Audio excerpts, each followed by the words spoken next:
Picture this horrifying scene unfolding in the muddy fields outside Durham, October 1346.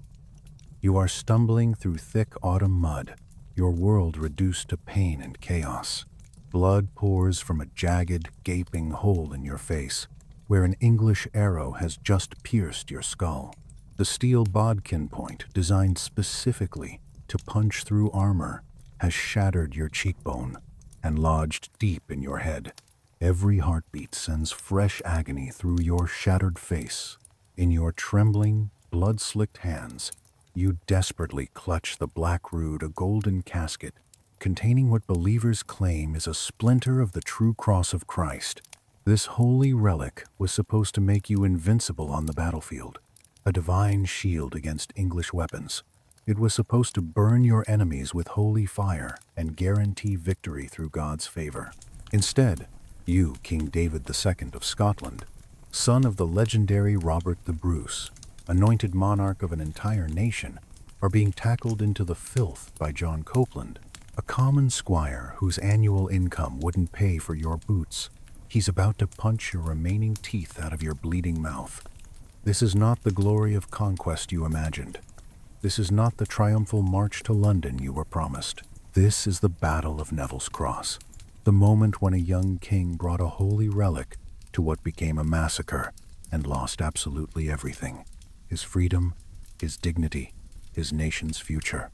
How does a monarch, armed with the ultimate divine protection, facing what intelligence reports claimed was an empty, defenseless country, end up beaten, captured with an arrow through his face, and dragging his entire nation into a century of economic ruin and political subjugation? Before we dive into this forgotten disaster that changed British history, smash that like button and subscribe to Maproom Battles for more hidden truths about military catastrophes. Drop a comment telling me where you're watching from. It's incredible that we're exploring these medieval disasters together from different continents, connected across 670 years by our fascination with how pride and bad intelligence destroy kingdoms. October 1346. King Edward III of England walks confidently onto a ship at Portsmouth Harbor. He points his sword dramatically toward France, where glory and plunder await. Behind him, thousands of English longbowmen, the weapon that has already devastated French chivalry at Crécy, board the fleet along with knights and professional men-at-arms. They leave the English shores in organized silence, a well-oiled military machine. The stone castles dotting the northern border stand eerily quiet after the departure. The garrisons have been stripped to skeleton crews. The weapon racks in the border fortresses gather dust. England has deliberately stripped itself bare to fight the French in their continental war, leaving the back door to Scotland wide open, practically inviting attack. In Scotland, a spy rides hard from the English border toward Edinburgh, his horse foaming. He bursts into the throne room of King David II, falling to his knees while gasping for breath, but grinning widely despite his exhaustion. He delivers the intelligence that every Scottish king has dreamed of hearing for generations. The English are gone. The scout reports breathlessly that only elderly priests, shepherds, and crippled veterans remain to guard the border fortresses. He tells David with absolute confidence that he could march his army all the way to London itself and meet no organized resistance until reaching the very gates of the capital. It's an open road to conquest. David II stands up from his throne. He's only 22 years old, and the ghost of his father, Robert the Bruce, Scotland's greatest hero who defeated the English at Bannockburn, haunts every stone corner of this castle. David looks at his father's legendary sword mounted on the wall. He looks at the map, showing the undefended English north. This is his chance to step out of his father's shadow and prove himself. He does not convene a council of advisors to carefully debate the opportunity. He doesn't seek wisdom from experienced generals. He issues an immediate command with the confidence of youth. Light the beacons.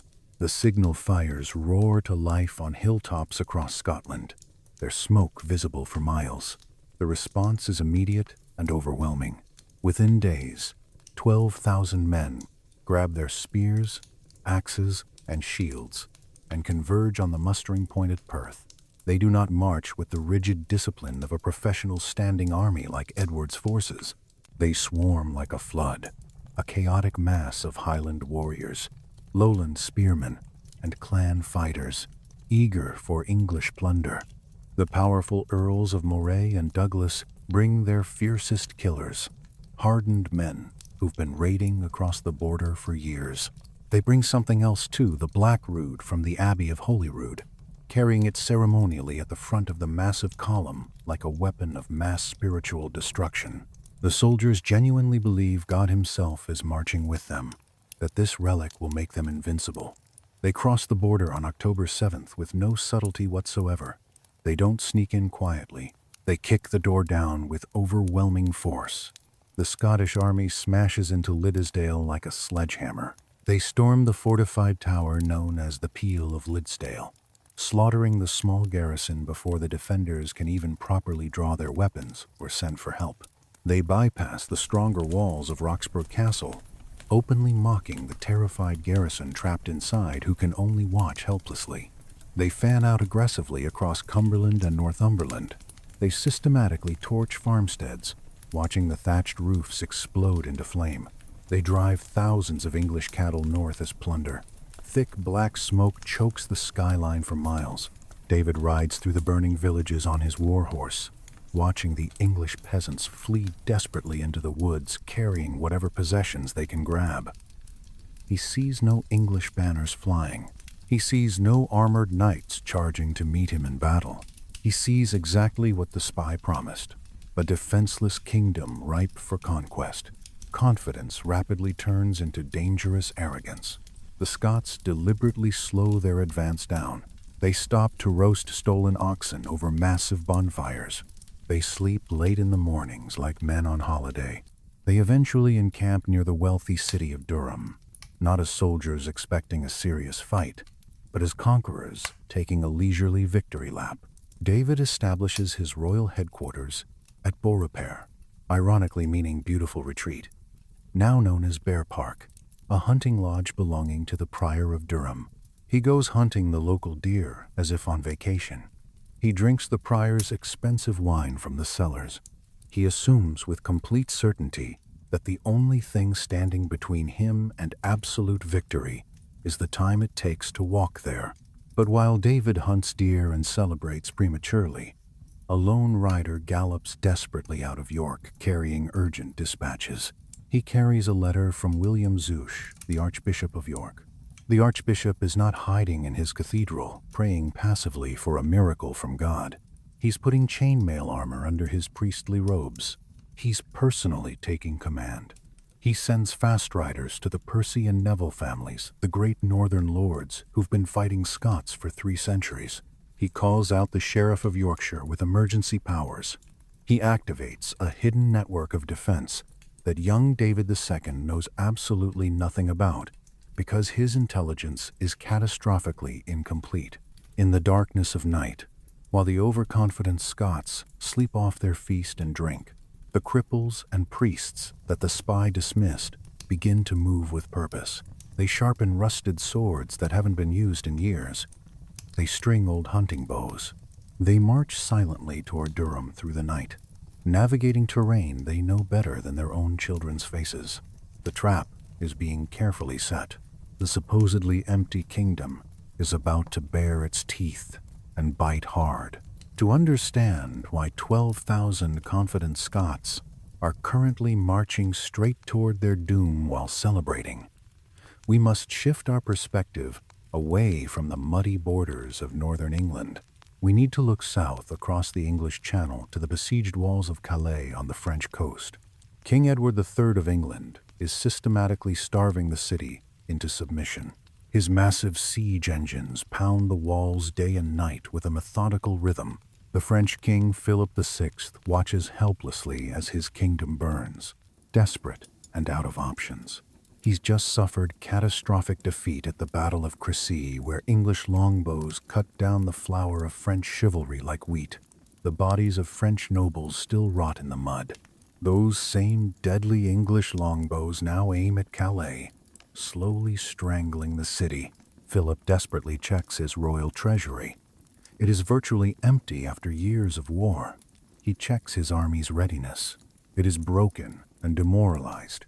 He has exactly one card left to play in this deadly game. He looks north on the map, toward his old ally Scotland.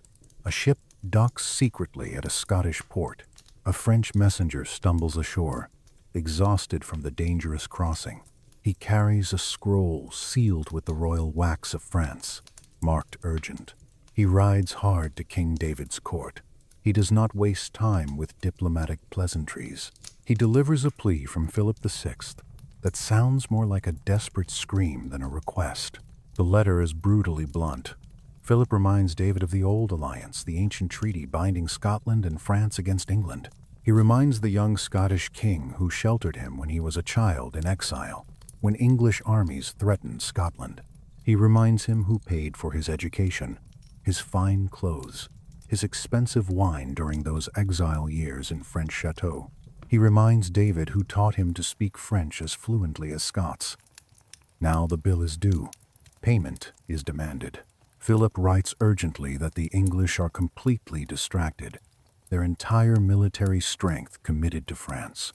He claims that if Scotland attacks England now, while Edward's back is turned, England will be forced to lift the profitable siege of Calais to defend its own homeland. He begs David to open a second front in this 100 Years' War, to stab England in the back. David holds the heavy letter in his hands. The political weight of it feels heavier than his sword. He vividly remembers the halls of Chateau Gaillard, where he grew up in comfortable exile. He speaks French as fluently as he speaks Scots, perhaps more fluently. He feels the debt of honor burning uncomfortably in his chest. To refuse Philip is to betray the only reliable friend Scotland has against English aggression. To refuse is to look like a coward who takes French gold but won't fight when called. But there are voices of caution in the council chamber. The Knight of Liddesdale, William Douglas, steps forward, a grizzled veteran. He is a hardened survivor of the Second War of Scottish Independence, who's fought English armies for decades. He knows the English border lords intimately, better than the young king does. He knows that English northern lords are not like the French nobility who fight for abstract glory. They fight for survival, for their lands and families.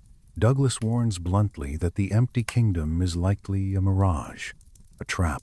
He argues forcefully that a quick raid across the border is one thing they've done it successfully before. But a full-scale invasion deep into England is suicide. He points out practically that the harvest season is over. The army will struggle desperately to forage for food in picked-over fields. Winter is coming. David silences him with a raised hand, his blood up. The king sees the hesitation of his advisors as the timidity of old men who've lost their nerve. He slams the letter dramatically onto the council table. He declares passionately that they will not just raid, they will break the back of the English north permanently. He wants desperately to prove that he is a major player on the European stage, not just a minor king on the fringe of civilization. The decision ripples outward from the council chamber like a stone in a pond. The mobilization orders fly to the Highland clans and lowland lords. The narrative shifts in the telling. This is no longer just about reclaiming disputed borderlands or stealing cattle. It becomes a moral crusade. They are saving their French ally from destruction.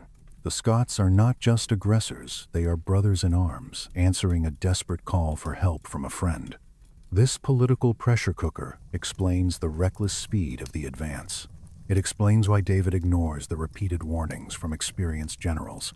He's operating on an urgent timeline set by the starvation of Calais, not by the readiness of his own troops or favorable conditions. He needs a dramatic victory, fast, to relieve pressure on Philip. This urgency fatally clouds his judgment. It makes him accept the spy's optimistic report of an undefended England without double-checking or sending out proper reconnaissance. It pushes him to cross the border in October, dangerously late in the medieval campaigning season, when autumn weather turns the roads into glue and makes supply lines nightmare. Back in London, the Regency Council governing in Edward's absence catches wind of the Scottish troop movements through their own spy network. They do not panic or scramble chaotically. They have expected this scenario.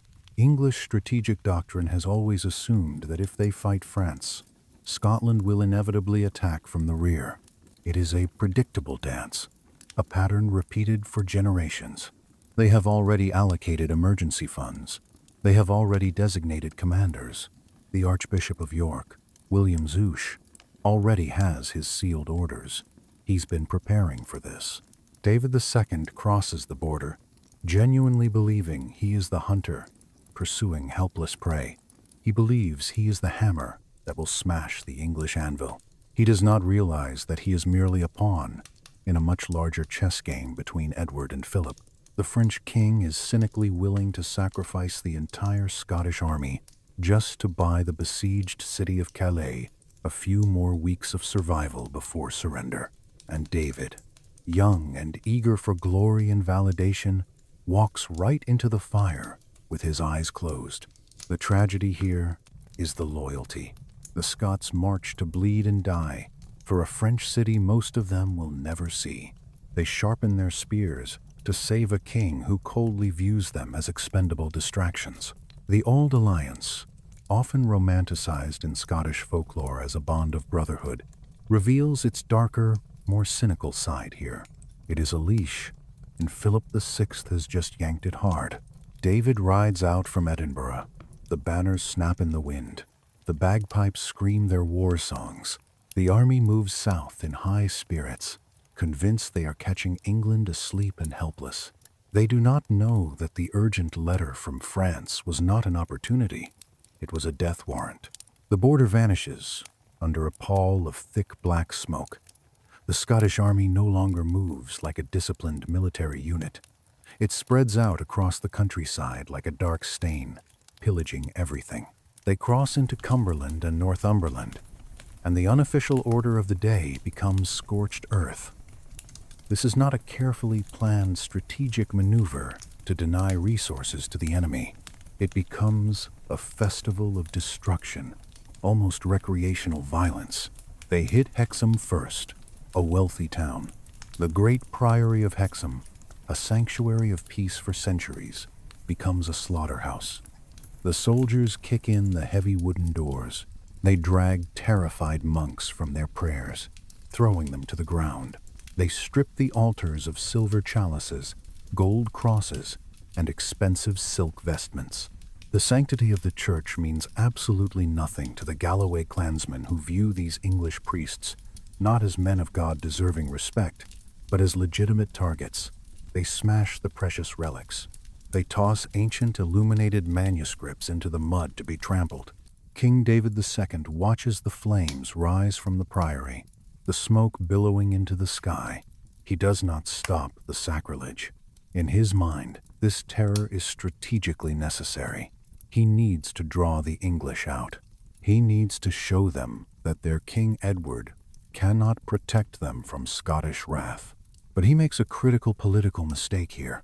By deliberately attacking the church, by desecrating the holy sites of the north, he fundamentally changes the nature of the war. He stops being merely a political rival in a border dispute and becomes a sacrilegious monster in the eyes of the local English populace. He's given them a religious cause.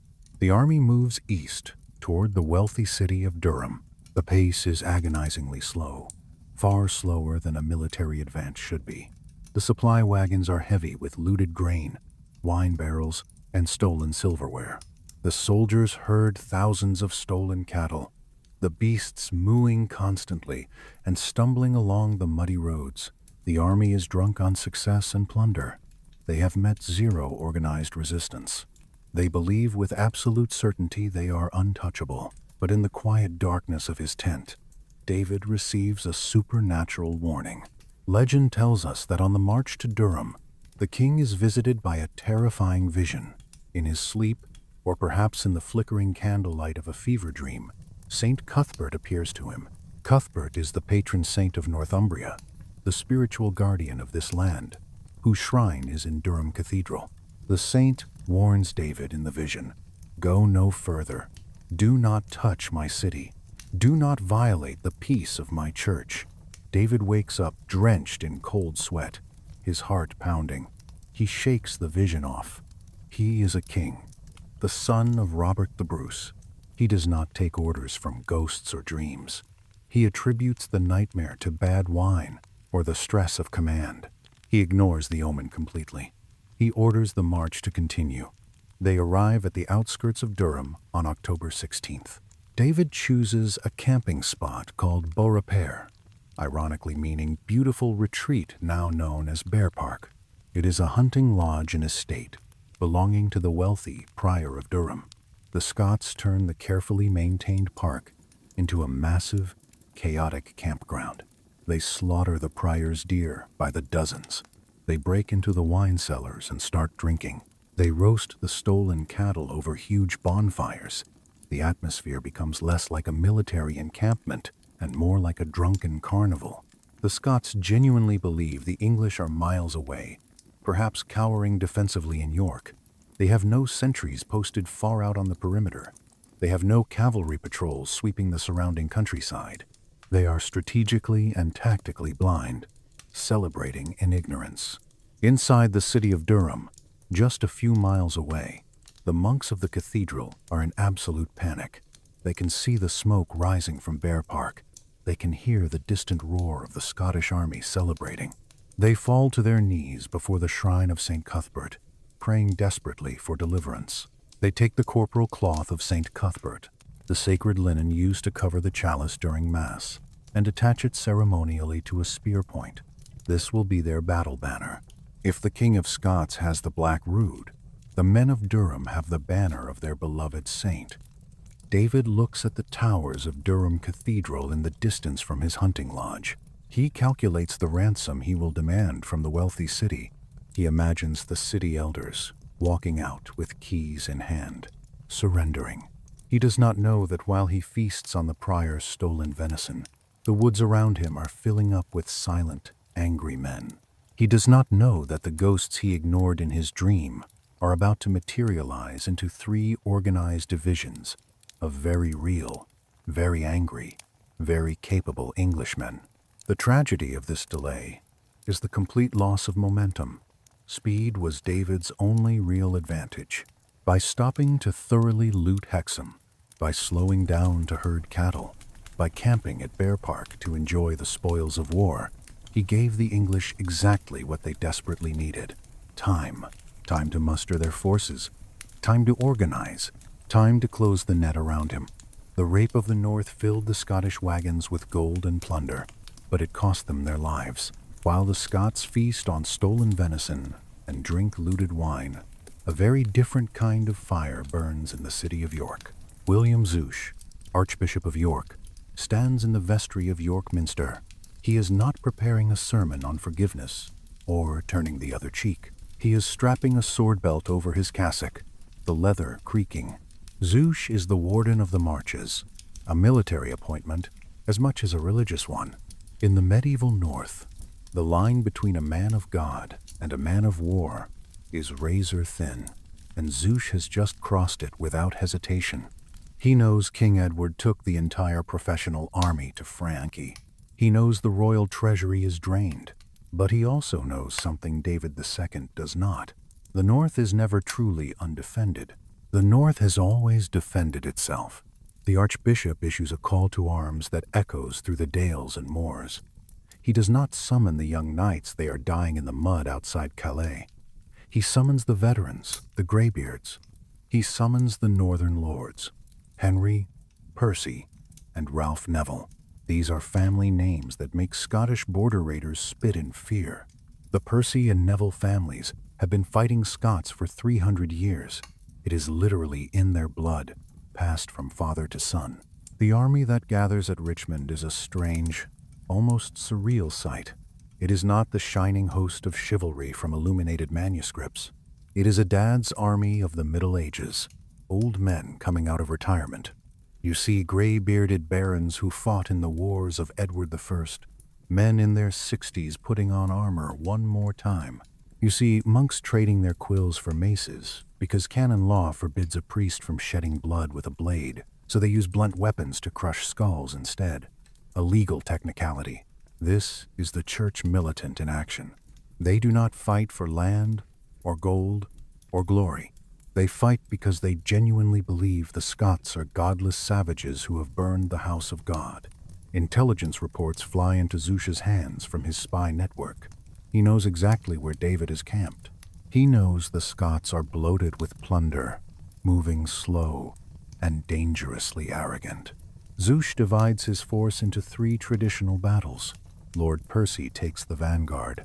Lord Neville, whose family lands are being trampled by the invaders, takes the center. Zush himself commands the rear. Surrounded by his warrior priests, they move with a speed that defies their age. They march north, gathering strength from the angry peasantry along the way. Every farmer whose barn was burned, every father whose daughter was taken by Scottish raiders, they all grab their axes and join the column. This is not a royal army. It is a revenge mob organized into military formation by experienced commanders. By October 16th, the English force reaches the outskirts of Durham. They are significantly outnumbered, perhaps 6,000 against 12,000, but they have the element of complete surprise. They also have the ground. While David II sleeps in the Prior's hunting lodge, dreaming perhaps of his triumphal entry into York, the English commanders quietly navigate the dense capabilities of the terrain. They slip into the Red Hills, a rugged, broken landscape of ridges and narrow valleys just west of Durham. They know this ground intimately. They hunted here as boys. They know that the narrow passages will neutralize the massive Scottish numerical advantage. They position themselves carefully. They plant their defensive stakes. The archers open their bags of arrows. They wait in the pre-dawn gloom of October 17th. There are no trumpets yet, no dramatic war cries, just the sound of thousands of men breathing in the cold air, waiting for the sun to rise and reveal their presence to a king who thinks they don't exist. David II came looking for a fight with a phantom. He is about to wake up to a nightmare of steel and scripture. October 17th, 1346. A thick autumn fog blankets the Wear Valley. Visibility is near zero. The world is reduced to gray shapes and the sound of water dripping from trees. In the Scottish camp, the Knight of Liddesdale, William Douglas, mounts his horse. He takes 500 select men-at-arms with him. Their mission is not combat. It is grocery shopping, foraging. They ride out to scour the village of Merrington for food to feed the massive army. They expect to find weeping peasants and fat cattle to steal. They ride loosely, joking with each other, perhaps hungover from the previous night's looting. They crest a ridge south of Durham. The morning mist begins to thin slightly. Douglas pulls on his reins. He blinks, not believing his eyes. Directly in front of him, blocking the road, stands a wall of steel. It is not a gathering of farmers with pitchforks. It is the vanguard of the English army in full battle order. The banners of Lord Neville snap in the wind. The Red Cross of St. George glares back at them. Before the shocked Scots can even process this impossibility, the English attack. This is the Battle of Merrington, the bloody prologue to the main event. It is short, brutal, and humiliating for the Scots. The English knights charge. The Scottish foragers shatter immediately. Douglas watches his men get cut down. He realizes the magnitude of the catastrophic intelligence failure. This is not a local militia. This is a professional army deployed in proper battle order, and they are hungry for Scottish blood. Douglas spins his horse. He abandons the forage mission. He abandons his dead. He rides for his life back to the main camp at Bear Park. He bursts into the king's tent, shouting the alarm desperately. "The English are here!" Douglas screams. "The whole host of the north is armed and ready!" King David II looks up from his breakfast, annoyed at the interruption. He sees a panicked man, not a reliable commander. The king actually laughs. He mocks the veteran knight, suggesting that Douglas has been frightened by a few angry peasants and their gardening tools. "There are no men in England," David insists confidently. "Only wretched monks and pig farmers. You're seeing ghosts in the mist." This moment defines the tragedy perfectly. Even when faced with an eyewitness report from his most experienced general who just escaped an ambush, David refuses to abandon his fantasy. He orders the army to form up, not to fight a desperate defense, but to brush aside a nuisance. He wants to march to the high ground at Neville's Cross to inspect this rabble for himself. The Scottish army rouses itself from camp. 12,000 men stumble out of their tents, many still drunk.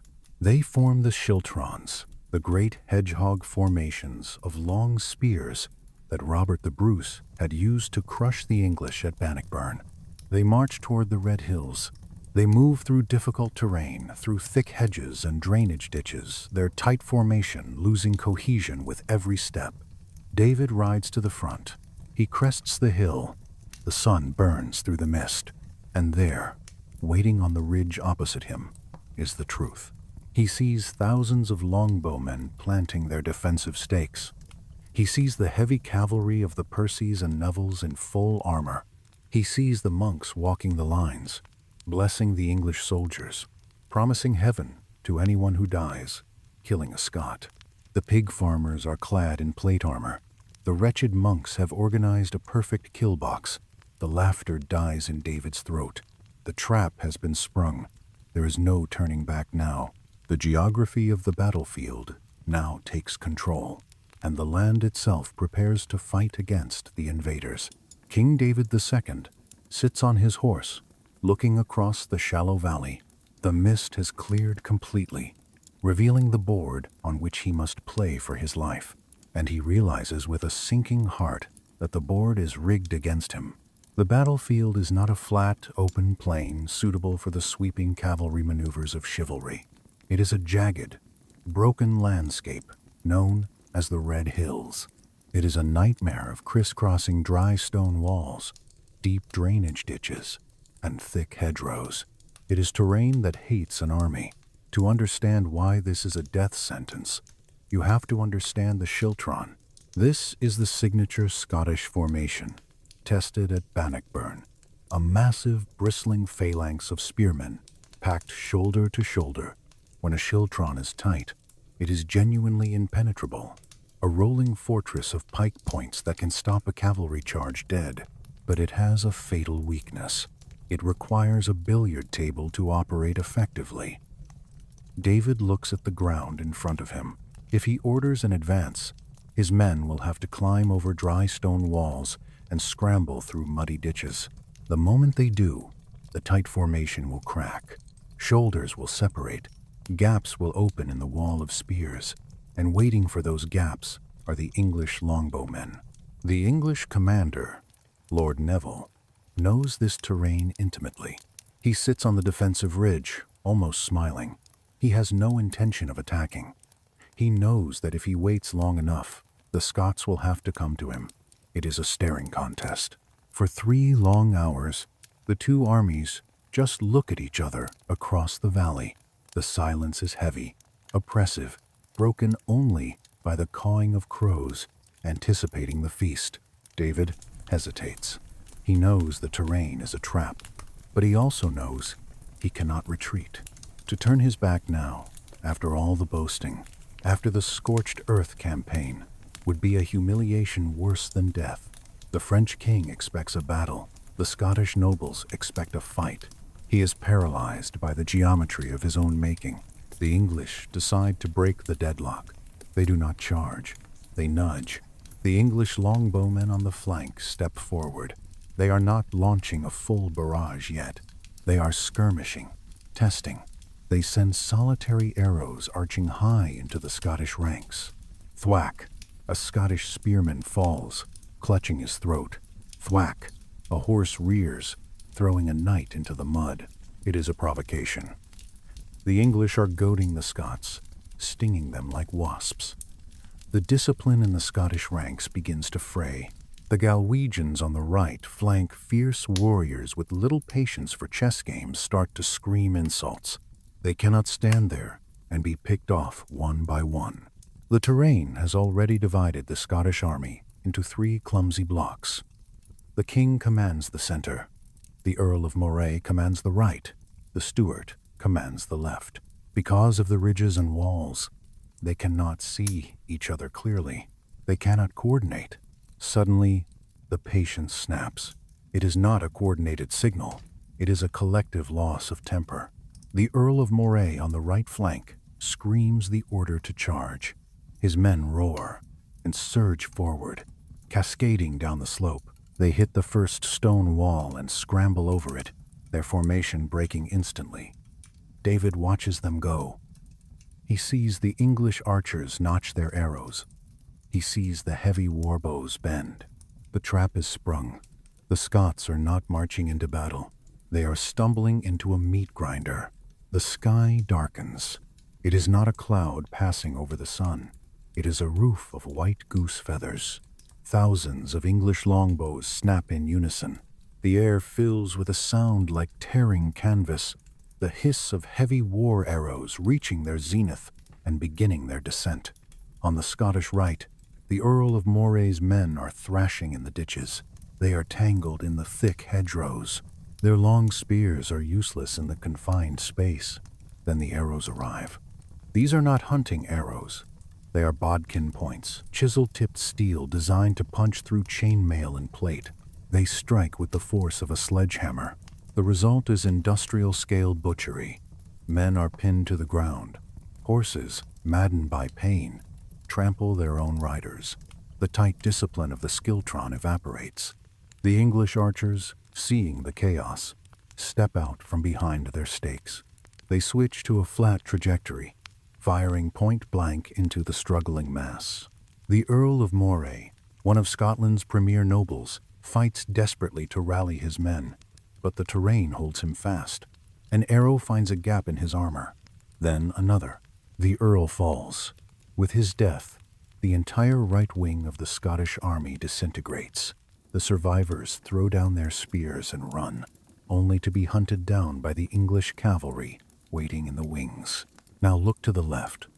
The situation is different, but the result is equally catastrophic.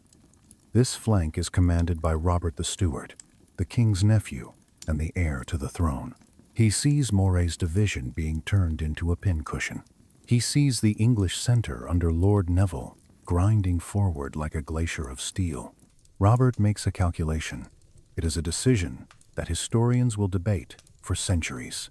Is it cowardice, or is it cold dynastic pragmatism? If he stays, he dies and the Stuart line dies with him. If he runs, he lives to wear the crown someday. Robert the Stewart does not charge. He does not send aid to his king. He turns his horse. He orders his division to retreat. The Scottish left wing melts away, marching off the field with their banners still flying, leaving their king effectively naked on the battlefield. In the center, King David II watches his army vanish. To his right, a massacre. To his left, a betrayal. He is now alone. The English formations, having dealt with the flanks, turn inward. They close the door. The box around the king and his household knights tightens.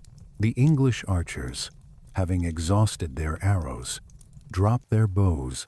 They draw daggers, axes, and mauls. They swarm into the ditches to finish the job. The battle stops being a tactical engagement and becomes a brawl.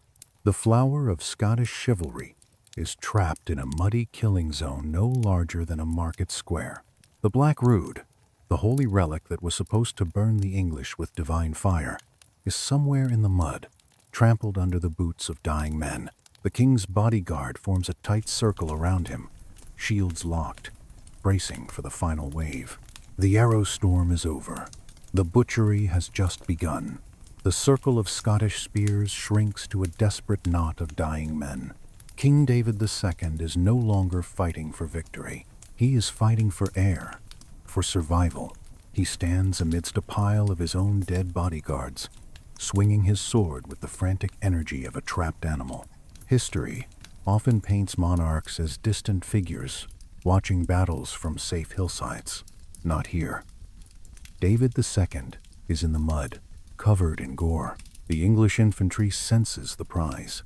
They surge forward, grabbing at his bridle, hacking at his armor. Then the pain arrives. An English arrow fired at close range slams into the king. It does not hit a limb. It strikes his face. The steel bodkin punches through his cheek, shattering bone and lodging deep in his head. The force of the impact nearly knocks him from the saddle. Blinded by blood, screaming in agony, David keeps fighting. He snaps the shaft of the arrow, leaving the barbed head buried inside his skull. Adrenaline is the only thing keeping him upright. Through the red haze of his vision, a figure lunges at him. It is not a great lord like Percy or Neville. It is John Copeland, a minor squire from Northumberland. Copeland grabs the king's reins, shouting for him to yield. For a medieval king, surrendering to a man of low rank is a social death sentence. David looks at this, nobody daring to touch him. The king drops his sword. He raises a gauntleted fist, a heavy glove of steel and leather, and smashes it into Copeland's face. The blow is so violent it knocks out 2 of Copeland's teeth. The squire staggers back, spitting blood and enamel. But Copeland is not letting a fortune walk away. He tackles the king. They wrestle in the dirt, a monarch and a commoner, rolling over the corpses of knights. Weight and numbers win. David is pinned. His armor is stripped. He is hauled to his feet, gasping, bleeding, and humiliated. The Black Rood is gone. His army is dead or running.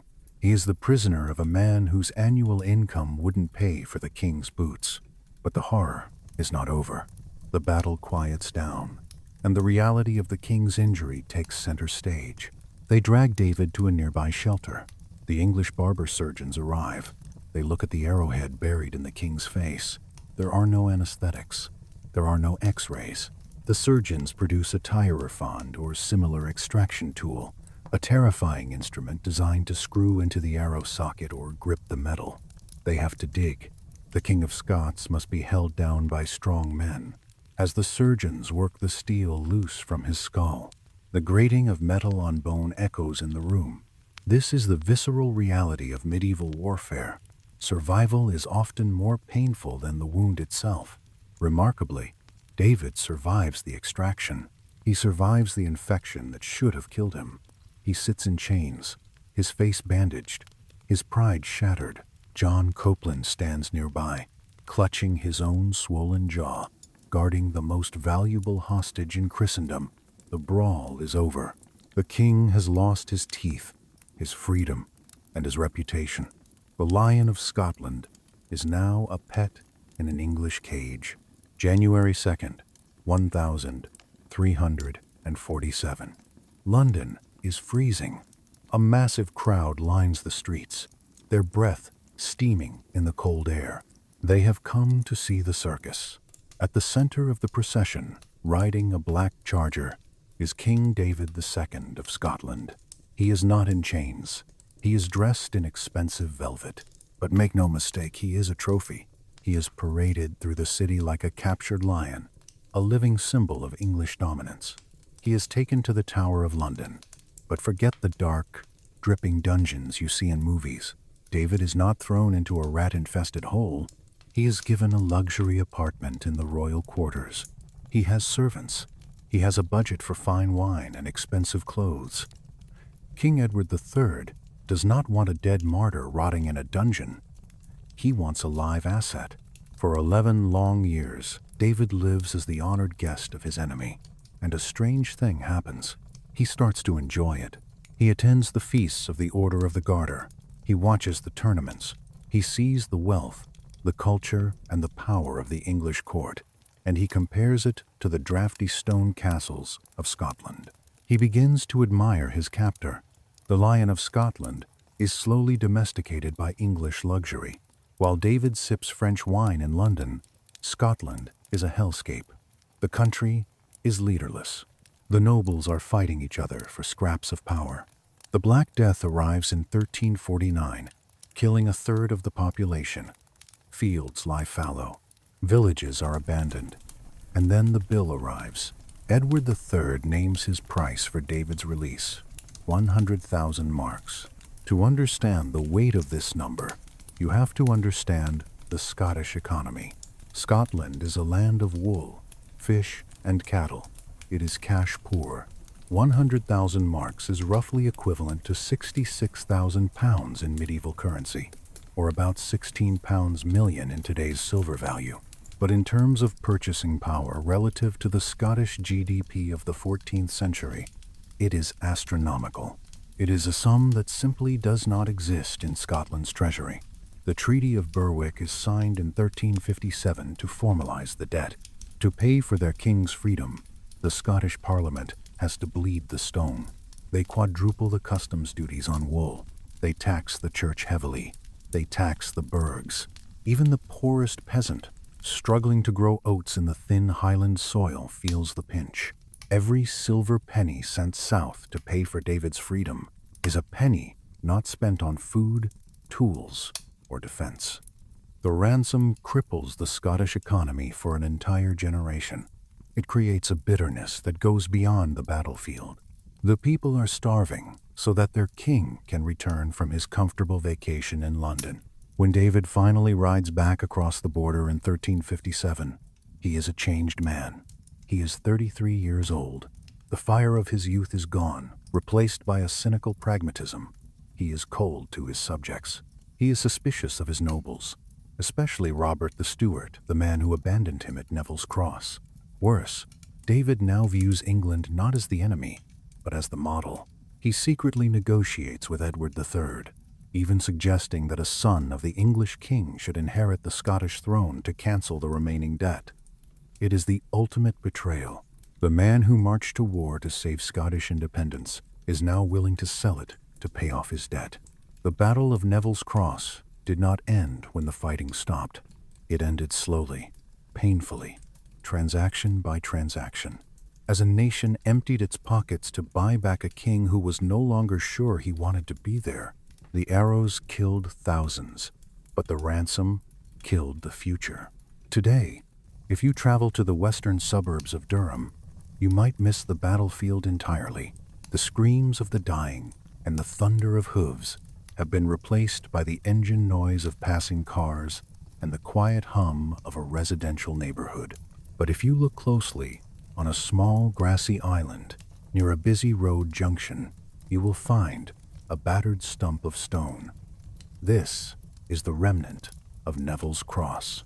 Lord Ralph Neville erected it shortly after the battle to mark the spot where the Scots were broken. Originally, it was a magnificent pillar, intricately carved with a crucifixion and the coats of arms of the northern lords. Now, it is worn down, defaced by time and vandals, a jagged tooth sticking out of the ground. It stands as a silent witness to the impermanence of glory. And what of the Black Rood, the holy relic that David II believed would make him invincible? Its fate is perhaps the most telling detail of all. The English victors took it from the mud. They did not destroy it. They displayed it as a trophy. They hung it in Durham Cathedral near the shrine of St. Cuthbert as a reminder of the day Scottish ambition collided with English steel. It hung there for nearly 200 years, visible to all. But relics do not last forever. During the Reformation in the 16th century, when King Henry VIII waged war on the monasteries, the Black Rood vanished. It was likely pulled down, the gold melted for coin, and the wood, supposedly a piece of the true cross, tossed into a fire like common kindling. The object that a king risked his entire nation for is gone, erased from history without a trace. The Battle of Neville's Cross leaves us with a haunting lesson. It is not a lesson about military tactics or the effectiveness of the longbow. It is a lesson about the danger of the echo chamber. David II marched to his doom because he only listened to the voices that confirmed what he wanted to believe. He wanted to believe England was empty, so he believed the spy who told him so. He wanted to believe he was invincible, so he ignored the warnings of his generals. He filtered out reality until it was too late. We all have our own spies. the news we choose to read, the friends we choose to agree with, the social media algorithms feeding us comfortable lies, telling us that our path is clear, that our opposition is weak, that we cannot fail. The battered stone in Durham reminds us that the world does not bend to our desires. Facts are stubborn things, and often, just when we think the road ahead is empty and the prize is within our grasp, we find a ghost army waiting in the mist, ready to teach us the cost of arrogance. The parallels to modern conflicts are impossible to ignore. Think of the 2003 invasion of Iraq, where intelligence reports of weapons of mass destruction, reports that confirmed what policymakers wanted to believe, led to a war that destabilized an entire region. Think of corporate collapses like Enron or Lehman Brothers, where executives surrounded themselves with yes men and ignored warning signs until catastrophe was inevitable. Think of the 2008 financial crisis, where the entire banking system convinced itself that housing prices could only go up, filtering out any data that suggested otherwise. David II's fatal flaw was not his courage or his loyalty to France. It was his refusal to test his assumptions.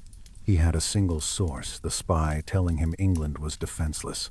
He didn't send out reconnaissance in force. He didn't question the report. He didn't consider that the English might be setting a trap. He wanted the report to be true so desperately that he made it true in his mind. This is confirmation bias in its purest, deadliest form. The Scots at Neville's Cross also teach us about the danger of momentum.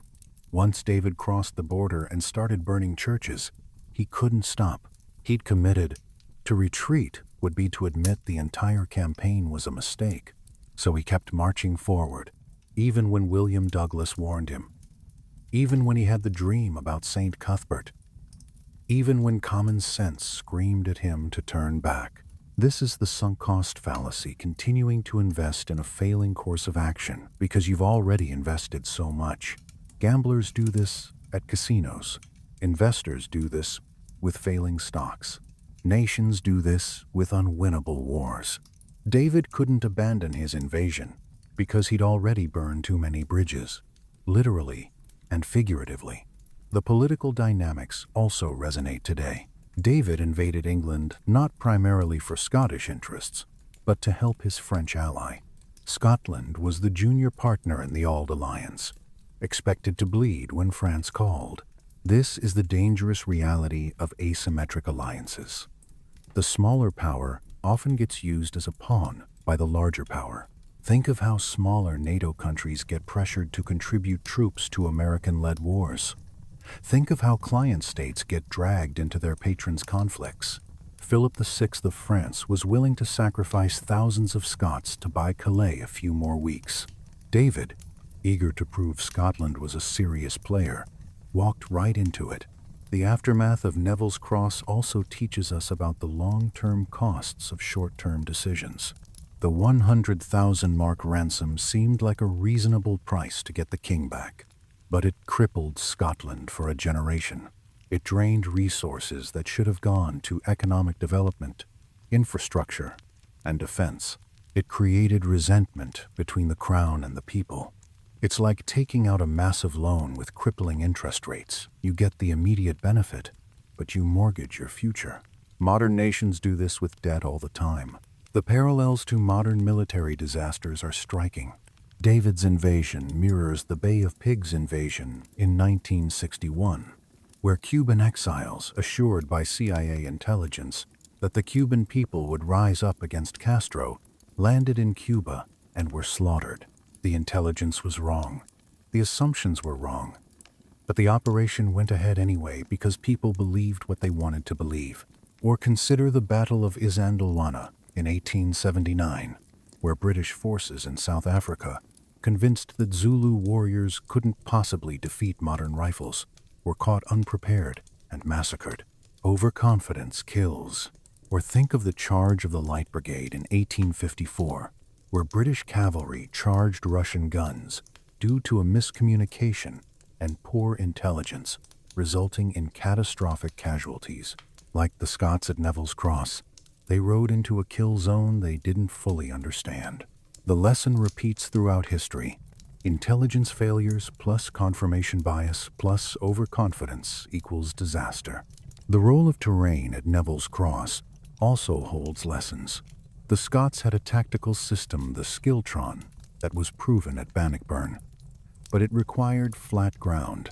When they encountered the broken terrain of the Red Hills, their formation fell apart. This teaches us that successful tactics are context-dependent. What works in one environment can fail catastrophically in another. Modern militaries learn this the hard way, when tactics that worked in conventional warfare fail in urban combat or counterinsurgency. The Soviet Union learned this in Afghanistan. The United States learned this in Vietnam and Iraq.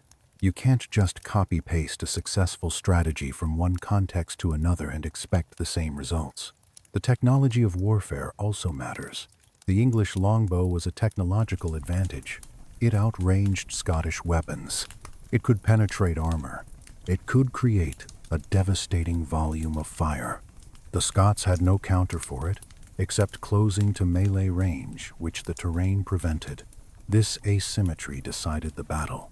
Modern parallels abound.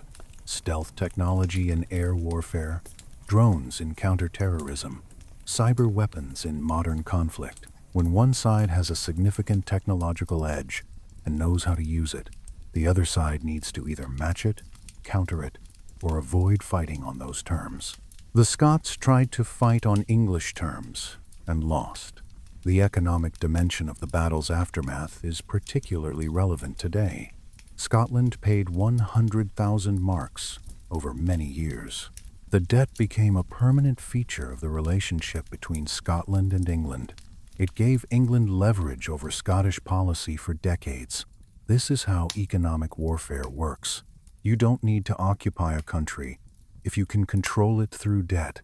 Modern examples include IMF structural adjustment programs, Chinese debt trap diplomacy, and corporate debt leveraging in hostile takeovers. The Battle of Neville's Cross was ultimately won not just on the battlefield, but in the counting houses where Scotland bled silver for a generation. The personality of David II also matters. He was young, ambitious, eager to prove himself, and haunted by his father's legacy. This made him vulnerable to manipulation. Philip VI knew exactly which buttons to push: honor, the alliance, the debt of gratitude. David couldn't say no without looking weak. This is a timeless vulnerability. Young leaders, eager to establish their credentials, often make reckless decisions to prove themselves. JFK and the Bay of Pigs, George W. Bush and Iraq. The need to appear strong, to not be seen as weak or indecisive, drives leaders to double down on bad decisions. It's the madman theory in reverse, where the desire to appear rational and strong leads to irrational actions. The betrayal by Robert the Steward is also instructive. He calculated that living to fight another day was more important than dying with the king. From a purely dynastic perspective, he was right. He eventually became king. But morally and militarily, his retreat doomed David. This tension between personal survival and collective duty appears constantly in military history. When do you retreat to preserve your force? When do you stand and fight, even if it means death? These are impossible questions with no clear answers. But Robert's choice shows that sometimes the rational decision is also the most cynical. He saved himself and damned his king. The role of religion in the battle is fascinating. Both sides claimed God was on their side. The Scots had the Black Rood. The English had St. Cuthbert's banner. Both sides believed they were fighting a holy war. Yet the relics didn't decide the battle tactics. Terrain and training did. This is a recurring theme in history. Combatants invoke divine favor to motivate troops and justify violence, but ultimately, material factors determine outcomes. The Crusaders learned this when they lost Jerusalem, despite having the true cross. The Spanish Armada learned this when it sank despite papal blessing. God, it turns out, doesn't intervene to override poor planning and bad logistics. The psychological impact of the battle on both sides is worth considering. For Scotland, Neville's cross was a national trauma. The king captured, the army destroyed, the economy crippled. It created a sense of inferiority relative to England that lasted for generations. For England, it was a morale boost at a time when the war in France was grinding on. It showed that even when the main army was away, England could still defend itself. These psychological effects matter. Victories and defeats shape national identities and strategic cultures in ways that last far longer than the battles themselves. The contrast between how the Scots and English prepared for battle is stark. The Scots were celebrating, looting, hunting, treating the campaign like a victory lap. The English were silently marching through the night, positioning themselves, preparing the ground. Discipline won. The side that treated war seriously beat the side that treated it casually. This lesson repeats constantly. Overconfident armies get ambushed by disciplined opponents. The Germans, invading the Soviet Union in 1941, expected a quick victory and packed summer uniforms. The Soviets prepared for total war and won. Preparation matters more than bravado. The intelligence failure was multi-layered. The spy, who told David that England was empty, wasn't entirely wrong. The professional army was in France, but he missed the reserve system, the militia, the ability of the northern lords to raise forces quickly. This is the difference between information and intelligence. Information is raw data. Intelligence is analyzed, contextualized data. David had information, but lacked intelligence. He didn't understand English defensive capabilities. He didn't know about the network of alliances and obligations that could mobilize thousands of men within days. This is why intelligence agencies exist, not just to gather facts, but to understand what those facts mean. The speed of the English mobilization is impressive. Within days of learning of the Scottish invasion, Zouche had assembled, organized, and marched an army. This speaks to the effectiveness of English administrative systems. They had a plan for this scenario. They'd practiced it. When the crisis came, they executed. Compare this to the Scots, who had no plan for what to do if they encountered resistance. They assumed they wouldn't. When they did, they improvised badly. Organizations that plan for contingencies do better than organizations that assume best-case scenarios. The role of leadership is crucial. William Zouche was a churchman, but he was also a competent military commander. He didn't panic. He didn't hide. He organized, led, and fought. Compare this to David, who refused to listen to his experienced General William Douglas, mocked his warnings, and led his army into a trap. Good leaders listen to expert advice, consider worst-case scenarios, and make informed decisions. Bad leaders surround themselves with yes-men and believe their own propaganda. The difference in outcomes speaks for itself.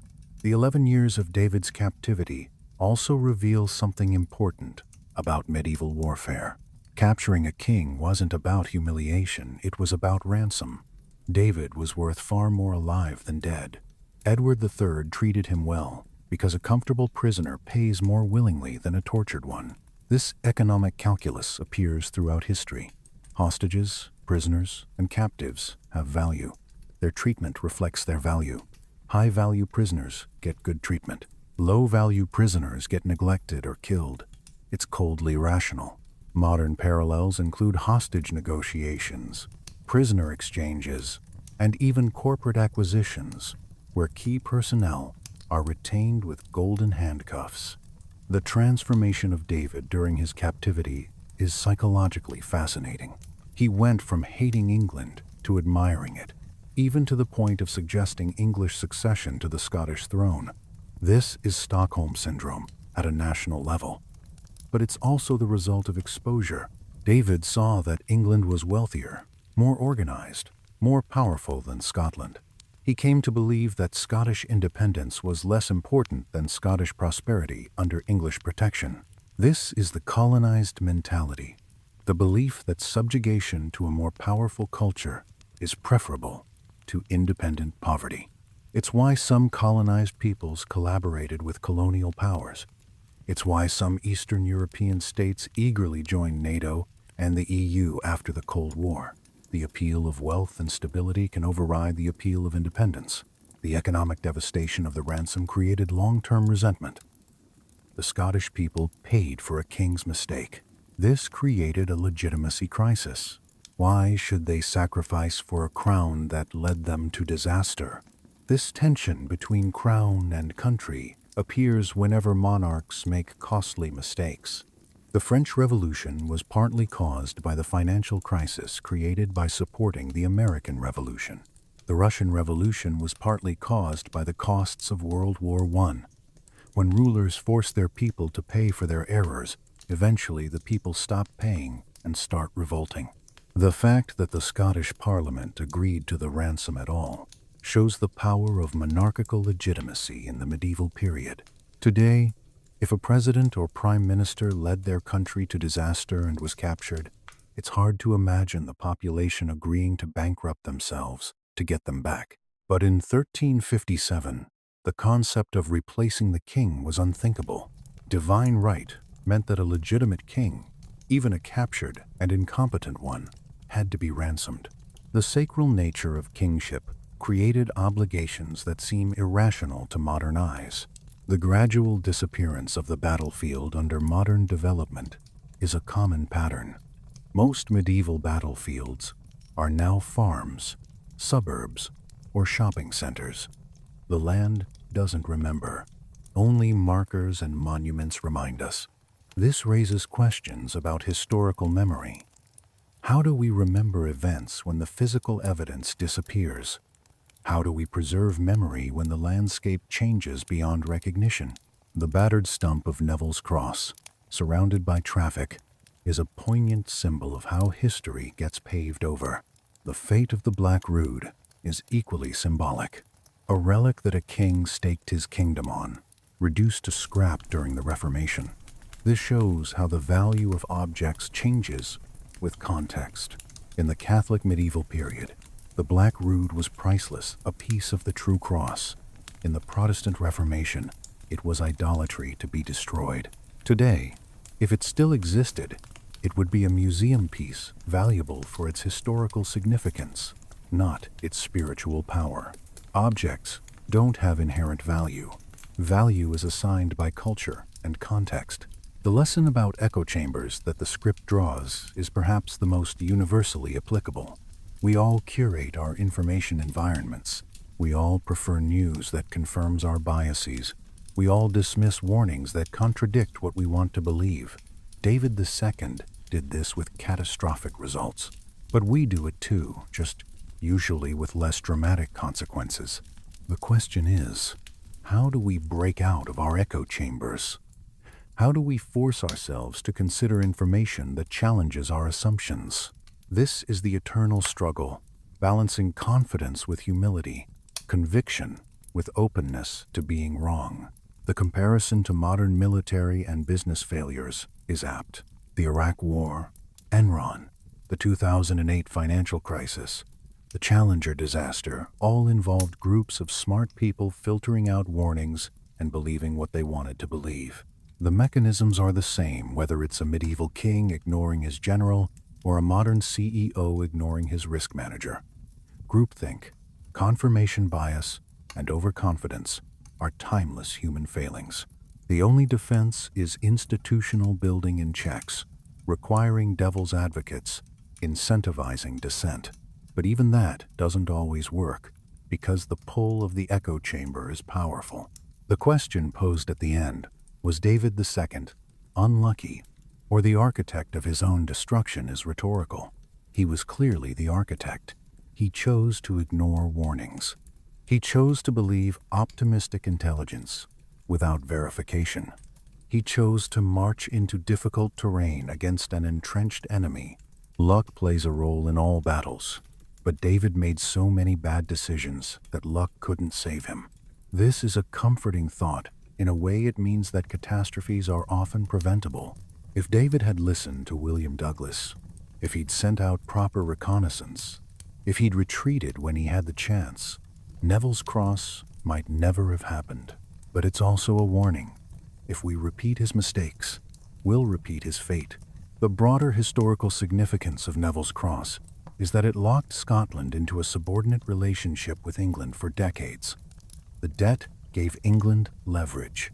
The captivity of the king created political chaos.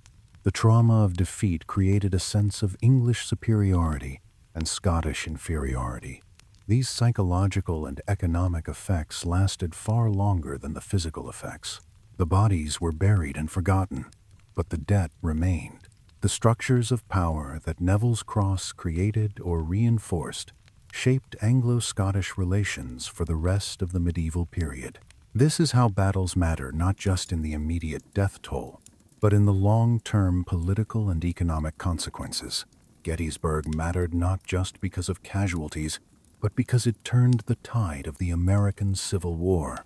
Stalingrad mattered not just because of deaths, but because it broke the German advance. Neville's cross mattered not just because a king was captured, but because it impoverished Scotland and empowered England for a generation. The personal tragedy of David II is also worth considering. He started as a young, ambitious king eager to prove himself. He ended as a broken, cynical pragmatist who'd sold out his country's independence to pay his debts. The arrow through the face is a visceral symbol of his humiliation, but the real wound was psychological. He never recovered from Neville's cross. He never regained his confidence or his people's trust. He spent the rest of his reign trying to manage the consequences of that one disastrous decision in 1346. This is the weight of leadership. One bad decision can define and destroy a life. The contrast with his father, Robert the Bruce, is stark. Robert was cautious, strategic, patient. He wanted Bannockburn by choosing his ground carefully and waiting for the English to make mistakes. David was impulsive, ambitious, impatient. He lost at Neville's cross by rushing into unfavorable ground and ignoring warnings. Same family, same kingdom, opposite approaches, opposite outcomes. This shows that leadership is not. Genetic skills must be learned. Wisdom must be earned. David had the crown, but not the competence. The question of whether Robert the Stuart's retreat was cowardice or pragmatism is genuinely debatable. From a personal survival standpoint, it was smart he lived to become king. From a military honor standpoint, it was shameful he abandoned his king. From a strategic standpoint, it was arguably correct. Preserving forces to fight another day is sometimes the right choice. But from a loyalty standpoint, it was unforgivable. There's no single answer. Different ethical frameworks give different judgments. This moral ambiguity is what makes history interesting. Not everything is clearly right or wrong. Sometimes people make defensible decisions that still feel wrong. The role of the old alliance in causing the disaster is important. Alliances are supposed to provide security through mutual support, but they also create obligations that can drag you into wars that aren't in your interest. Scotland's alliance with France was supposed to balance English power, but it also meant that whenever England and France fought, Scotland was expected to open a second front. This cost Scotland dearly at Neville's cross. The lesson is that alliances are tools, not values. They should be evaluated based on whether they serve your interests. Blindly following alliance commitments out of honor or habit can be disastrous. NATO members learned this when the U.S. invoked Article 5 after 9/11, dragging them into Afghanistan. Treaties create obligations, but obligations should be weighed against costs. The technological dimension, the longbow, is worth emphasizing. The English longbow gave them a devastating advantage at range. The Scots had no equivalent weapon. This asymmetry shaped the battle. The Scots had to close to melee range to be effective, but the terrain prevented this. The English could kill from distance with impunity. This is why military technology matters. Superior weapons can overcome numerical disadvantage. This is why nations invest heavily in military R&D. This is why arms races happen. The side with better technique. The Scots learned this the hard way at Neville's Cross, just as the French learned it at Crécy and Agincourt. Armor doesn't matter if arrows can pierce it. Numbers don't matter if you can't close the distance. If you've enjoyed this deep dive into the Battle of Neville's Cross and the disastrous reign of King David II, smash that subscribe button and turn on notifications so you don't miss more forgotten battles and historical disasters. The story of Neville's Cross is ultimately a story about the danger of believing what you want to believe. David wanted to believe England was empty, so he believed it. He wanted to believe he was invincible, so he believed it. He wanted to believe the Black Rood would protect him, so he believed it. Reality disagreed. The ghost army waiting in the mist was real. The arrows were real. The defeat was real. The ransom was real. The humiliation was real. No amount of wishful thinking could change that. This is the lesson that echoes across 670 years. Facts don't care about your beliefs.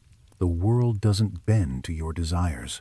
And when you build your strategy on comfortable lies rather than uncomfortable truths, you don't just lose battles, you lose kingdoms.